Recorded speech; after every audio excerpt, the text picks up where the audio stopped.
네, 우리 함께 기도하시겠습니다. 하나님 말씀을 듣습니다. 우리의 마음을 여시어서 성경을 통하여 우리에게 주시는 하나님의 진심을 깨닫게 하여 주시옵소서. 감사드리며 예수 그리스도의 이름으로 기도합나이다. 아멘. 반갑습니다. 네, 반갑습니다. 우리 함께 예배한 지 한 주가 채 되지 않았지만 여러분 모두들 안녕하셨나요? 네, 온라인으로 함께 예배하시는 우리 성도님들도 안녕하시죠? 네, 옆에 분들과 우리 함께 이렇게 인사해 보겠습니다. 메리 크리스마스. 네. 1년에 한 번 안 되는, 1년에 딱 한 번밖에 할 수 없는 인사입니다. 메리 크리스마스. 네. 기쁜 성탄절입니다. 여러분 기쁘시죠? 기쁘신가요? 네, 그럼요. 기쁜 날 맞습니다. 예수님이 태어나신 날인데 기쁜 날이 맞고 기뻐해야 하는 날입니다. 그렇긴 한데 제가 좀 불량한 목사여서 그래서 그런지 그냥 마냥 기쁘기 참 어려운 요즘인 것 같습니다. 2020년을 되돌아보면 이제 거의 한 해가 지워진 것 같은 느낌입니다. 뭐 코로나 때문이죠. 감염의 염려 없이 이웃들과 함께 음식을 나누어 먹고 즐겁게 때로는 이제 침튀겨 가면서 담소를 나누던 시간들이 참 아득하게 느껴집니다. 내가 감염되는 문제도 있지만 이제 혹여라도 이제 나에게 바이러스가 있을지 모르니 이제 이웃의 폐가 되는 순간이 오지는 않을까. 그러니 사랑하고 고마운 사람들도 한동안은 만나지 말아야겠다라는 생각이 들면 서글퍼집니다. 이 바이러스 하나 때문에 경제순환 구조는 급격하게 변화되었고 생활에 어려움을 겪게 된 가정들이 많아졌습니다. 일반적인 경우 코로나로 인해 이제 직간접적인 영향을 피할 수 없게 되면서 그나마 쥐고 있었던 일말의 생활의 안정성마저 믿을 수 없게 되었습니다. 거기에 부동산 대박이니 코로나 테마주니 하며 들려오는 고구의 소식은 점점 더 험해지고 극단적으로 변해가는 이 세상 속에서 과연 우리는 잘 생존하고 있는 것인지, 잘 생존해 갈 수 있을지 고민하게 만듭니다. 독일에서 아이들을 키우는 입장에서 아이들이 학교에서 얼른 언어를 배우고 또 친구를 사귀고 공부도 따라가야 하는 문제까지 생각하면 마음이 복잡해집니다. 이 멈춰진 시간들로 인해 우리의 독일에서의 생존에 문제가 생기는 것은 아닌가 하고 말입니다.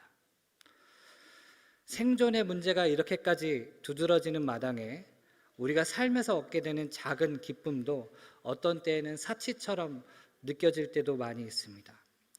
마땅히 기뻐해야 할 날이지만 이 기쁨이 사치가 아니다라고 제 자신을 설득해야 하는 이 현실이 참 서글픕니다. 여러분들의 2020년은 어떠셨나요? 안녕하셨나요? 개인차가 있겠지만 제가 체감하는 것보다 훨씬 더 안녕하지 못한 일들을 마주해야 하셨던 분들도 많으실 겁니다. 삶을 살아간다는 것은 안녕한 때도 많지만 또 꼭 그렇지 않은 때도 꽤 많이 있는 것 같습니다. 이럴 때 여러분께 하나만 여쭤보겠습니다. 한번 잘 생각해 보시죠. 여러분의 삶이 계속되어서 영원까지 계속된다면 여러분들은 어떠실 것 같으신가요? 불로초를 드신 것도 아닌데 영원히 살 수 있게 된다면 그건 좋은 일일까요? 좋지 않은 일일까요? 죽음과 상관없이 살 수 있게 된다면 그것은 기뻐해야 할 일일까요? 아니면 슬퍼해야 할 일일까요? 이게 무슨 판타지 같은 소리냐라고 생각하실 수 있습니다. 그런데 우리가 너무나도 잘 아는 요한복음 3장 16절 말씀, 하나님이 세상을 이처럼 사랑하사 독생자를 주셨으니 이는 그를 믿는 자마다 멸망하지 않고 영생을 얻게 하려 하심이라. 이 말씀에 따르면 우리가 예수 그리스도를 믿으면 영원한 생명을 얻게 된다고 하는데 한편으로는 참 기쁩니다. 그런데 정말 그러신가요? 영원히 살게 된다는 것이 정말로 여러분들에게 기쁨이 되십니까? 오늘 여러분들과 함께 영생에 대한 하나님의 말씀을 함께 묵상해 보고 싶습니다. 오늘 우리가 읽은 본문은 그 유명한 선한 사마리아인의 이야기가 나오는 말씀입니다. 이 선한 사마리아인의 이야기가 어떤 이야기인지 다들 아실 겁니다. 어쩌면 교회 다니시지 않으신 분들도 어디서 들어본 적 있을 만한 그런 이야기입니다. 근데 오늘 말씀을 잘 읽어보면 선한 사마리아인의 이야기가 본문 말씀의 중심이 아님을 알 수 있습니다. 좀 더 면밀히 살펴보면 오늘 우리가 읽은 말씀은 단 두 사람의 대화로만 이루어져 있음을 알 수 있습니다. 누구죠? 25절에 보면 어떤 율법 교사가 등장하죠. 그리고 그 율법 교사가 묻는 말에 예수님이 대답하시는 겁니다. 그러니까 오늘 말씀은 율법 교사와 예수님의 대화로 이루어져 있고, 그리고 선한 사마리아인의 이야기는 대화 중간에 예수님이 예화 정도로 끼워 넣으신 이야기입니다. 누가복음이 기록하고 있는 당시의 상황을 간략하게 짚어보자면 이렇습니다. 25절에 율법교사가 묻습니다. 선생님, 내가 무엇을 하여야 영생을 얻겠습니까? 성경은 이 질문이 율법교사가 예수님을 시험하기 위해 던진 것이라고 말해줍니다. 성경에는 예수님을 시험하려고 했던 사람들이 여럿 있었는데, 근데 그 질문들은 하나같이 대답하기 정말 어려운 질문들이라는 공통점이 있습니다. 생각해 보세요. 예수님을 시험하려고 한다는 것은 뭔가 예수님을 곤란한 상황에 빠뜨리려고 하는 거잖아요. 근데 대답하기 너무나도 수월한 질문을 던지게 되면, 그래서 예수님이 아주 대답을 멋있고 훈훈하게 잘 마무리를 하면 예수님의 인기는 더 올라가겠죠. 그러니까 예수님을 시험하려면 뭔가 예수님이 모를 것 같은, 그래서 예수님이 뭔가 우물쭈물하게 만드는 그런 아주 어려운 질문을 던져야, 그래야 예수님도 좀 당황을 하고, 그래야 대중들에게 인기도 떨어지고 그렇게 될 겁니다. 그러면 뭔가 정말 이제 평생을 다 바쳐서 율법 공부를 해온 율법 교사도 정말 쉽게 해낼 수 없는 아주 어려운 질문을 던져야 할 겁니다. 그 질문이 바로 이것입니다. 내가 무엇을 하여야 영생을 얻겠습니까? 영생이란 무엇일까요? 우리가 고백하기로 예수 그리스도를 믿으면 얻게 되는 영생, 영생이라는 것은 과연 무엇일까요? 우리는 흔히 영생이라는 것을 죽음 이후에도 끝없이 길게 사는 연장된 시간, 즉 영원한 삶으로 이해하고 있습니다. 당연히 옳고, 성경의 여러 구절들과 전통들도 영생의 이러한 의미를 지지해주고 있습니다. 그러나 성경을 좀 더 깊이 들여다보면 이 영원한 삶의 의미와 동시에 또 다른 영생의 의미가 존재한다는 사실을 알 수 있습니다. 그것은 영원의 삶입니다. 이해를 돕기 위해서 신약 성경을 기록한 헬라어에는 시간을 의미하는 단어가 두 종류가 있습니다. 첫 번째는 크로노스라는 단어입니다. 이것은 시간 순서대로 흘러가는 시간을 말합니다. 1초 다음에는 2초가 되고 1시 이후에는 1시 1분이 되는 어김이 없는 시간입니다. 1시 이후에 12시 59분으로 되돌아가거나 아니면 1시 이후에는 1시 2분으로 뛰어넘을 수 없습니다. 1시 다음에는 무조건 1시 1분입니다. 일직선상으로 흐르는, 그래서 1분은 더도 덜도 아닌 딱 60초의 길이만 가질 수밖에 없는 시간이 바로 크로노스입니다. 그런데 우리가 항상 이런 연속선상의 시간 안에서만 살아가냐 하면 또 그런 것만은 아닌 것 같습니다. 예를 들어 저는 지금 2020년 12월 25일을 살고 있지만, 저는 11년 전에 있었던 저와 아내의 결혼식 날을 생생하게 기억합니다. 첫째가 태어났던 날, 그 복잡한 감정이 교차되는 그 순간, 그 둘째 때에는 제가 이제 아내 혼자 한국에서 출산하고 있었고 저는 독일에 있었는데, 그날 제가 본에 있었으니까 본에 있는 그 큰 공원 벤치에서 전화통 붙잡고 끄끄 울었던 그 기억이 아주 생생합니다. 오늘은 2020년 12월 25일이지만 그 기억을 떠올리면 저는 언제나 2015년 9월 27일 그 둘째가 태어났던 그날 그곳에 돌아가서 저는 그 벤치에 앉아 있습니다. 그리고 그 기억으로 오늘의 이 땡깡 어린이를 보고, 그리고 제 아내를 보는 겁니다. 또 미래의 경우도 마찬가지인데, 우리가 죽음을 맞이할 때 우리는 지난날의 삶과 부르심에 어떤 감사함이나 또 후회가 있을까 생각하면서 오늘을 살아가기도 합니다. 이렇게 일직선상으로 흐르는 시간 중에 어떤 특정한 몇 초, 몇 분, 몇 시간은 무한대로 확장이 되어서 우리의 현재와 미래에 계속해서 영향력을 행사하는 경우가 있습니다. 이러한 시간을 지칭하는 헬라어가 바로 카이로스입니다. 정말로 다행인 것은 하나님은 크로노스의 시간 안에 갇혀 있는 분이 아니라는 점입니다. 하나님이 우리를 사랑하시고 예수 그리스도를 믿는 이들을 구원하실 수 있는 아주 중요한 이유는 하나님이 우리를 보실 때 카이로스의 관점으로 우리를 보시기 때문입니다. 2000년 전 예수 그리스도의 십자가 사건은 하나님 안에서 그 한순간이지만 무한대로 확장이 되어서 2020년 오늘을 살아가는 우리를 보시는 관점에까지 영향을 미쳐 우리를 예수 그리스도의 의의 관점에서 우리를 보시고 우리를 의롭다 칭하시고 우리를 구원하시는 것, 이것이 바로 예수 그리스도의 십자가 복음입니다. 영생으로 우리가 돌아가 보면 우리는 영생이라는 것은 이러한 두 가지의 관점으로 이해해 볼 수 있습니다. 첫째는 크로노스의 관점에서 죽은 다음에도 길게 오래오래 끝없이 사는 삶이라는 의미에서 영원한 삶. 둘째는 카이로스의 관점에서 영원의 삶. 이 영원이라는 것은 하나님의 차원이니 하나님의 차원을 맛보는 삶. 우리의 흐르는 시간 속에서 찰나같이 경험된 하나님과의 이 관계성이 무한으로 확장되어서 다른 모든 시간들을 지배하게 되는 삶.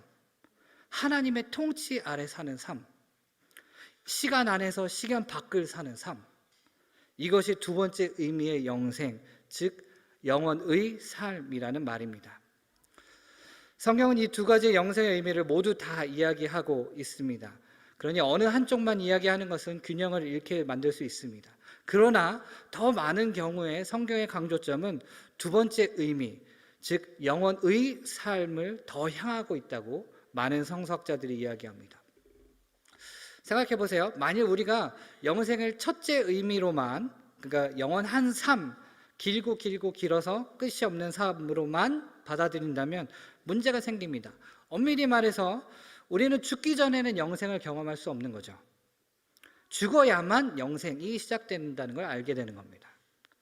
또한 그러한 점에서 우리는 인생을 좀 우리 마음대로 좀 살다가 죽기 전에만 예수님을 믿으면 그러면 아무렇지도 않게 손해보는 것 없이 영생을 경험할 수 있을 겁니다.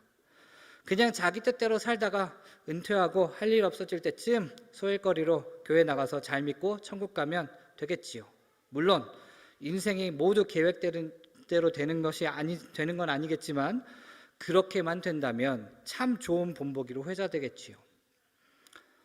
그러나 우리가 영생의 둘째 의미, 그러니까 영원의 삶을 사는 삶, 영원을 사는 삶의 의미로 이해한다면 성경의 뻔한 구절들이 우리 앞에서 살아 숨쉬는 구절로 읽히게 됩니다. 예수를 믿으면 영생을 얻을 것이다 라고 하는 이 성경의 말씀은 예수 그리스도를 믿는 믿음으로 우리는 오늘을 살고 세상을 살면서 그러면서 하나님 나라를 살고 세상 밖을 살게 된다. 영원의 차원의 삶을 지금 이곳에서 누릴 수 있다 하는 그런 말씀이 됩니다. 또 요한복음 17장 3절에 보면 이런 말씀이 있습니다. 영생은 곧 유일하신 참 하나님과 그가 보내신 자 예수 그리스도를 아는 것이니이다. 영생은 하나님과 예수님을 아는 것이랍니다. 영생이 아는 것이랍니다. 이 말씀 역시 영생을 영원의 삶, 하나님의 영원의 차원을 경험하는 삶으로 이해한다면 영생은 곧 하나님을 아는 것이라는 이 요한복음의 기록은 옳고 합당합니다. 영생을 우리가 이렇게 이해하고 본다면 오늘 율법교사의 질문이 가볍게만 들리지는 않습니다. 선생님, 내가 무엇을 하여야 영생을 얻겠습니까? 하는 질문은 단순히 어떻게 하면 죽지 않고 계속해서 살 수 있을까요? 하는 불로초를 구하는 질문이 아니라 어떻게 하면 영원의 삶, 즉 하나님의 영원의 차원을 우리가 오늘의 삶의 현장 가운데서 경험할 수 있겠습니까? 좀 더 핵심적으로 어떻게 하면 우리가 하나님을 알고 경험할 수 있겠습니까? 하는 질문입니다. 율법교사는 이 질문을 시험할 목적으로 질문했지만 사실 이건 2020년의 오늘 코로나로 점철되어 기쁨조차 사치로 여겨지는 오늘을 살아가는 저와 여러분들에게도 엄청나게 중요한 질문입니다. 그럼 이제 예수님이 뭐라고 대답하셨는지가 궁금해집니다. 율법교사의 이 중요한 질문에 예수님은 도리어 율법교사에게 되물으십니다. 율법에 무엇이라 기록되었으며 네가 어떻게 읽느냐? 그러자 율법교사가 대답합니다. 하나님을 사랑하고 또한 이웃 사랑하기를 자기 사랑하듯이 하라고 써 있던데요 라고 하죠. 예수님이 다시 말씀하십니다. 그래, 네 말이 맞다. 그것을 행하면 된다. 그러면 영생을 얻는다 라고 말씀하십니다. 율법교사는 생각하기에 좀 자기가 답을 좀 잘 맞춘 것 같아서 인정받는 것 같은 마음으로나마 좀 우쭐해졌던 것 같습니다. 성경은 율법교사가 자기를 옳게 보이려고 이렇게 질문했다고 합니다. 그러면 내 이웃이 누구입니까? 그러자 예수님은 여기에 대해 바로 대답하시기보다는 그 유명한 사마리아인의 비유를 말씀하시기 시작합니다. 어떤 사람이 길을 가다가 강도를 만났는데 강도들이 그냥 때리는 것도 아니고 옷까지 벗겨놓고 거의 죽기 직전까지 집단 구타를 하고 챙길 거 챙긴 후에 현장을 떴습니다. 강도를 만난 이 사람이 의식이 있었는지 없었는지 모르겠지만 30절에 거의 죽은 것이라는 표현으로 보아 겉으로 볼 때는 죽은 듯이 보였던 것 같습니다. 한참 후에 제사장이 그 길을 지나가다가 강도 만난 사람을 봤지만 모른 채 하고 지나갔습니다. 성전의 일을 감당하는 레위인 역시 그 사람을 모른 채 합니다. 정황상 예루살렘에서 성전 일을 마치고 돌아가는 듯이 보이는데 그들은 강도를 만나서 죽은 듯이 보이는 이 사람을 보았지만 피하여 지나갔습니다. 그런데 유대인들로부터 인간 취급도 받지 못하던 사마리아인 한 사람은 강도 만난 그 사람을 보고 불쌍히 여겨 그를 도와주었다 하는 이야기입니다. 이 이야기를 하신 이후에 예수님은 율법교사의 질문과 아주 비슷하지만 완전히 반대되는 질문으로 되물으십니다.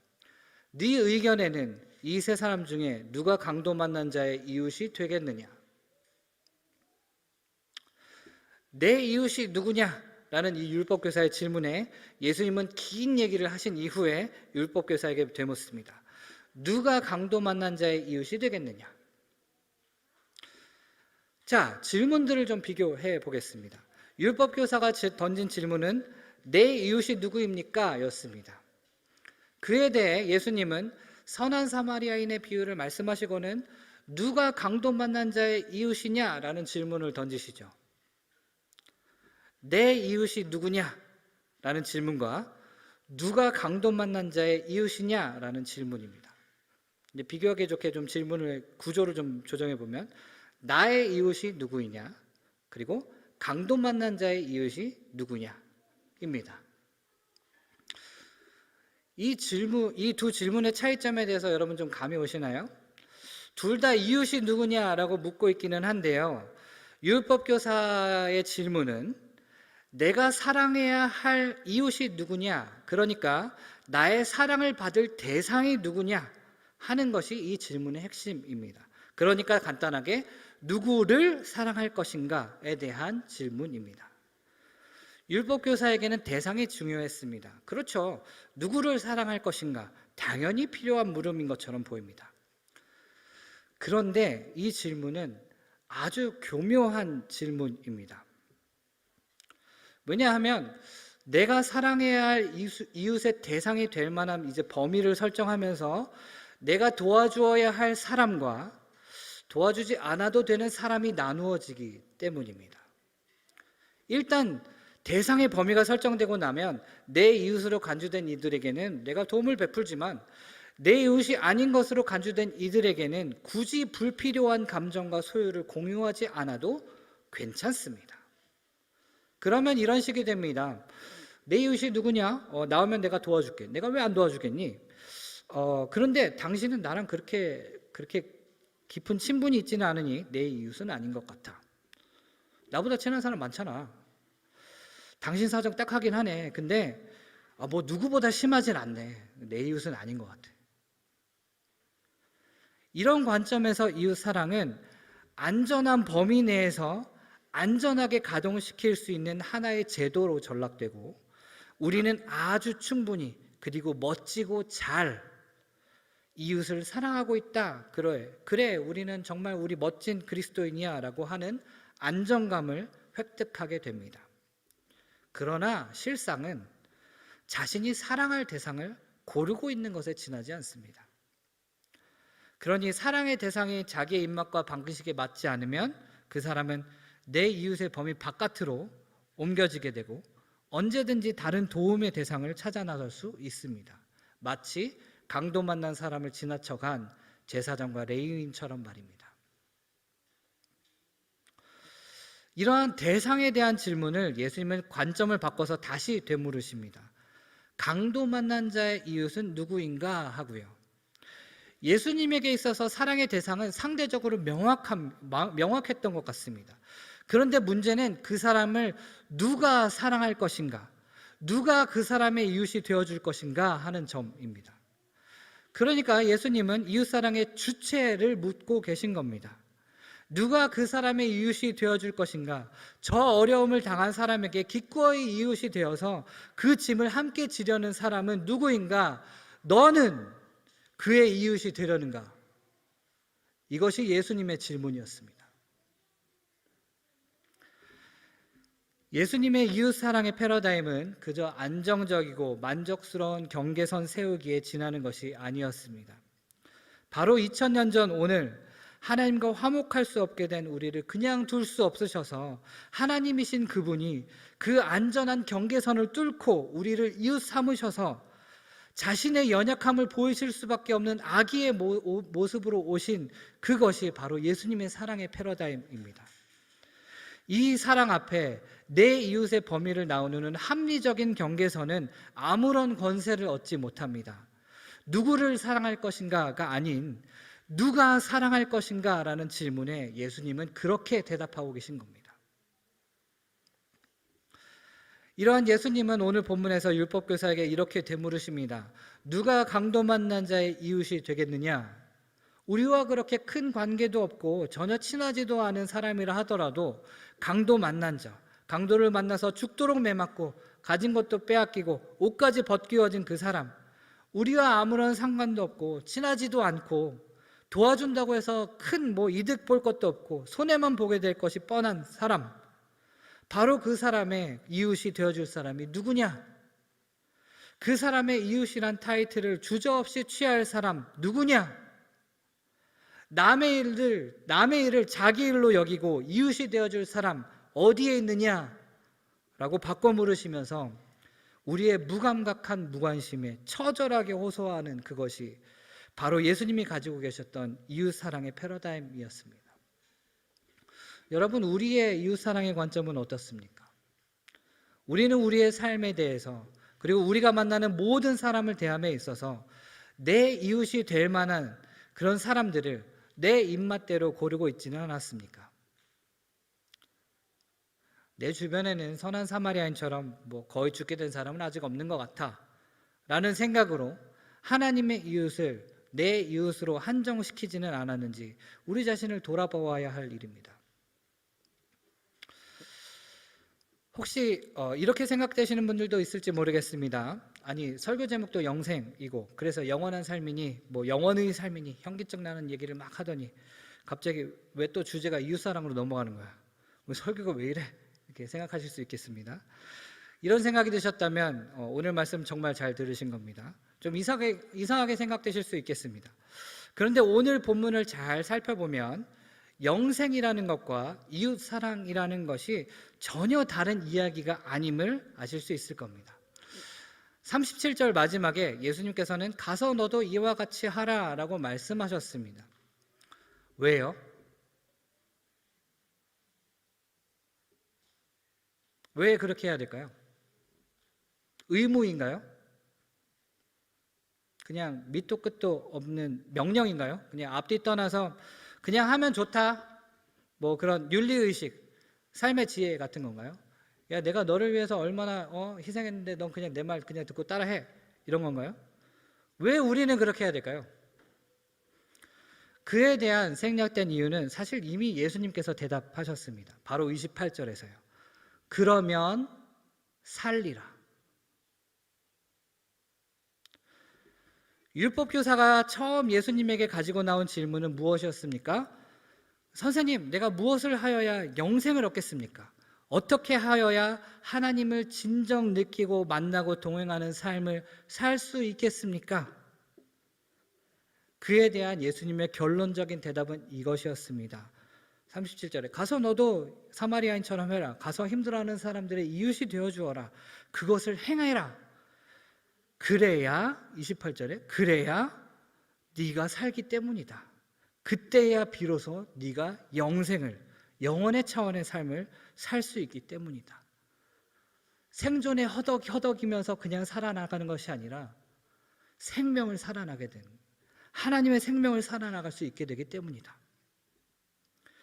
그리고 바로 그렇게 사는 것이 요한복음 17장에 나온 대로 영생, 곧 하나님을 아는 것이며, 또한 오늘 본문 27절에서 율법교사가 인정받은 대로 하나님을 사랑하는 것이기 때문입니다. 우리는 이 세상과 현실을 바라보는 데 아주 뛰어난 눈을 가지고 있습니다. 그래서 우리의 현실을 직시하고 현실의 차원에서 생각하는 것을 당연시하면서 살고 있습니다. 사랑이요? 그것도 한계가 있죠. 사랑 타령하다 보면 일도 제대로 안 돌아가죠. 언제까지 이 사람을 받아줘야 될 것인가? 현실적인 문제가 대번에 드러나게 됩니다. 현실 감각은 아주 중요합니다. 그러나 그것만 가지고 현실 속에서 오래도록 사는 것이 과연 우리가 얻게 될 영생일런지요. 안녕하지 못하기도 한 우리네 삶을 사는 우리에게는 그저 육체적인 죽음 이후에도 계속 길게 끝없이 살아가야 하는 것이 어쩌면 근사하게 여겨지지 않을 수도 있겠습니다.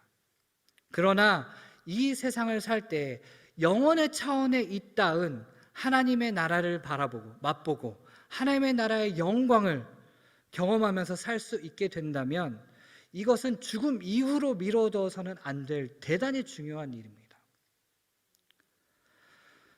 하나님의 아들이신 예수 그리스도께서는 자신을 유약한 인간, 그것도 가난한 사회 하층민의 자식으로 낮추시면서까지 우리에게 현실 안에서 이 영혼의 차원을 경험할 수 있는 가능성을 열어주셨습니다. 돈과 계급이 다스리는 이 세상 안에 살지만 작은 영역에서나마 하나님의 다스림과 하나님의 영광을 맛보며 살아갈 수 있는 특권을 우리에게 주셨습니다. 우리의 생존의 허덕이는 이때에도 하나님의 생명을 살아갈 수 있는 가능성을 주셨습니다. 그것이 바로 영생입니다. 그 영생은 우리가 사랑하기로 결정할 때에 우리 가운데 경험됩니다. 우리 안정 욕구를 위해 막아놓은 경계선을 주와 함께 넘어갈 때에 우리의 입맛과 조건과 상황 이전에 누가 저 사람의 이웃이 되겠느냐 부르시는 그 하나님의 그 부르심, 그 응답하기 싫어지는 그 부르심에 그래도 최선을 다해 책임을 다해 응답할 때에 우리는 비로소 영생을 살게 되는 것입니다. 일단 살고 이웃이 되는 것이 아니라 이웃이 됨으로써 우리는 살게 되는 것입니다. 예수님께서 이렇게 말씀하셨기 때문입니다. 그러면 살리라. 사랑하는 성도 여러분, 기쁜 성탄절입니다. 생존의 관점에서는 기쁘기가 참 어렵습니다. 개인차가 있겠지만 우리는 직간접적으로 생존의 위기 앞에 서 있기 때문입니다. 이럴 때 우리는 두려움의 다스림 아래 있게 됩니다. 그러나 그리스도인인 우리에겐 그것만 있는 것이 아닙니다. 우리는 누군가의 이웃이 됨으로써 영원의 삶을 경험하게 됩니다.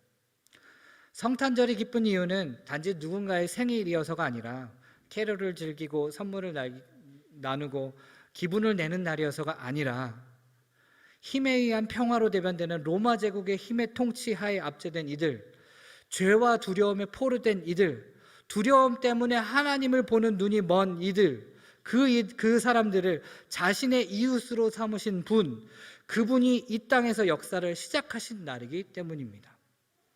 이들을 자유롭게 하고 다시 보게 하고 희년을 선포하시기 위해 그분은 자기를 비워 종의 형체를 가지사 사람과 같이 되어 이 성탄절 우리 곁으로 오셨습니다. 여기에는 어떠한 안정장치도 없습니다. 그냥 자신을 던지실 뿐입니다. 그리고 이 사랑은 하나님의 생명, 즉 부활로 연결됩니다. 예수 그리스도는 단지 2000년 전의 사람들만을 위해 오신 것이 아닙니다. 바로 오늘 코로나의 위협과 생존의 두려움 속에 살아가는 우리로 영생을 살게 하기 위해서 생존에 허덕이며 사는 것이 아니라 영원의 삶을 맛보며 살아가게 하기 위해서 오셨습니다. 또 한 번의 성탄절을 지내는 우리는 어떻게 살아야 하겠습니까?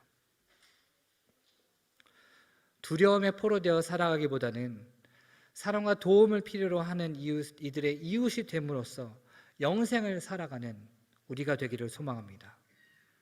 우리 주변에 사랑에 필요한 일들이 많이 있습니다. 예수님은 물으십니다. 누가 저 사람들의 이웃이 되겠느냐? 너는 그들의 이웃이 되겠느냐? 이 예수님의 엄습하시는 물으심에 책임을 다해 응답하며 또 그로써 영원의 생명을 살게 되는 그런 뜻깊은 성탄절 되시기를 간절히 소망합니다.